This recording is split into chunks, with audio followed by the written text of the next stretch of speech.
the last exhibition that I saw in this space, Yanis Kournelis was a huge influence on me, still is a huge influence on me, but critically was a big influence on me when I was a student in Glasgow. And this is quite incredible for me that I end up in a space that he inhabited. And the show before Yanis was Lawrence Weiner, who is an immense influence on me. So I feel in a way that to make an exhibition in a space like this is a lot to do. There's a performative aspect about exhibition making. There's a responsibility for your audience because you acknowledge the first point. And then I think as an artist you get to go home and measure yourself alongside your peer group. And I think that this is partly why I wanted to show work like this in this space. It's not only about me, it's about the legacy of this exhibition program here in this space in Berlin and the way that we think it can go on. In the exhibition here at Blain Sharpening, the film was shot in Tangier in Morocco, which obviously deals with very, very contemporary issues about, even if in a very subtle way, about the relation of North and South, East and West, immigration and the way we perceive that part of the world and the way that part of the world perceives us. This is actually quite exceptional, I have to say, because artists either concentrate on their own background and culture or somehow explore other cultures in a sort of merely anthropological way. But Douglas doesn't do that. The films that he made about other places have a very, very, not only very, very personal touch, but also have a way to explore them which is very much imbued, very much in depth of that place without actually being voyeuristic.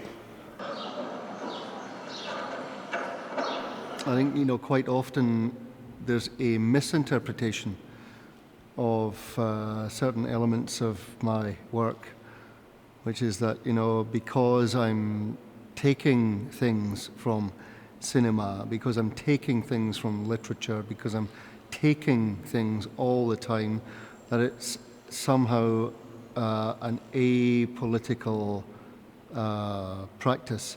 And I think one of the important things about this installation here was that this is absolutely not apolitical. It's quite political. I spend part of my life traveling to the Middle East and occasionally to North Africa. And I noticed, of course, this isn't Glasgow, this is somewhere else. And I wanted to, I suppose, kind of recognize the difference, celebrate the difference, acknowledge a certain anxiety, and try to make some kind of sense out of it. And when I say making sense out of something, I don't mean that to be 1 + 1 = 2. Sense is 1 + 1 plus, plus, plus, plus. And I suppose the equal thing will come later. And I suppose that's the point of making art, full stop. I think that, artists do have a job, and the job is to constantly question. And that's our job. Answers are supposed to be given or provoked towards other people to give them, and then everyone else is supposed to decide what they want. But it's necessary for the society, for the nature, for the globe, that we have a group of people who constantly question. There's still a cynical attitude towards the idea of questioning. that it's somehow an ineffective malpractice. And I don't really know how this is in Germany. That's probably why I'm here, because I don't know what the situation is here. But I think that in a city like Berlin, the idea to constantly question is just normal. Answers come later. Questioning is now.